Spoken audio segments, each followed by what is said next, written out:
இருக்கிறார்கள். தோல்வியடைந்து தோல்வியடைந்து போய் அப்படி முகமெல்லாம் எப்படி என்ன வாடி போய் கிடக்கிறது.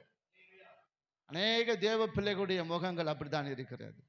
நான் எவ்வளோ பிரயாசப்பட்டு பார்த்தேன், எவ்வளோ பிரயாசப்பட்டு ஒன்றும் என்ன இல்லை இல்லை வெறுமையா இருக்கு, எல்லாம் வெறுமையா இருக்கு.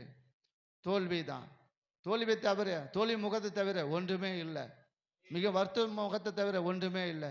இப்படி தன் வாழ்நாள் எல்லாம் நாம் என்ன செய்ய கொண்டு இருக்கிறோம், புலம்பிக் கொண்டு இருக்கிறோம். ஆனால் இயேசு சொல்ற வார்த்தை கேட்டீங்கன்னா, இயேசு சொல்ற இப்படியெல்லாம் நீங்கள் எவ்வளவு பிரயாசப்பட்டு வருத்தத்தோடு வேதனையோடு சஞ்சலத்தோடு இருக்கலாம்.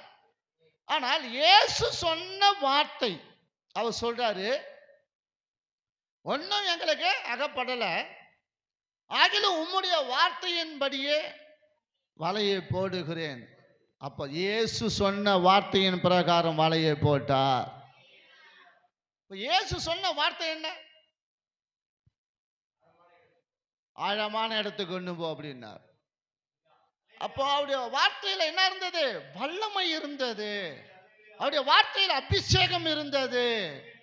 அவருடைய வார்த்தையில தேவனுடைய மகிமையை அவன் கண்டான். ஏன்னா அங்கே திரளான ஜனங்கள் இருந்தாங்க. இவருடைய போதகத்தை கேட்பதற்காக எவ்வளவு இருந்தாங்க? திரளான ஜனங்கள் இருந்தாங்க. அப்ப இவர்கிட்ட இவ்வளவு திரளான ஜனங்கள் வந்து இருக்கிறாரு. விசேஷமானவர் தான், இவர் ஒரு வல்லமையானவர் தான், இது சொன்னா நடக்கும். அந்த விசுவாசத்தோடு கூட, அந்த நம்பிக்கையோடு கூட அந்த வார்த்தையை நம்பி விசுவாசித்து வலையை போட்டான்.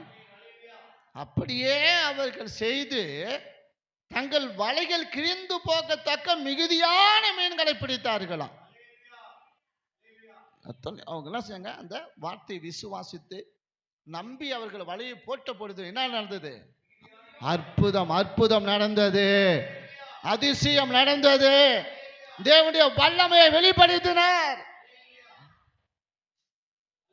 தேவனுடைய மகிமை அங்கு வெளிப்படுத்தும் பொழுது அவர்கள் பிரமித்து போனார்கள். அவர்கள் பிரமித்து போனார்கள். ஆண்டவரே, பாவியான மனுஷன் சொன்னார். நான் பாவியான மனுஷன் ஆண்டவரே என்று. ஆம், அப்படி நம் வாழ்க்கையில பிரியமான தேவன் ஒரு அதிசயங்களை செய்கிறவராக இருக்கிறார், அற்புதங்களை செய்கிறவராக இருக்கிறார். அந்த தெய்வத்தை பார், அற்புத அதிசயம் செய்கிற தெய்வத்தை பார். அவர் உனக்கு ஒரு வார்த்தை வைத்திருக்கிறார். அந்த வார்த்தை விசுவாசித்து பார். உன் வாழ்க்கையில தேவன் ஒளி விளக்காய் வருவார். அவர் ஒளியேற்றுவார். அவர் ஜீவ ஒளியாய் வருவார். மகிமையை காணும்படி கர்த்தர் தம்முடைய அதிசயங்களை செய்ய வல்லவராய் இருக்கிறார். அப்ப அங்கே தம்முடைய வல்லமை வெளிப்பட்டது. தம்முடைய வல்லமை வெளிப்பட்டது.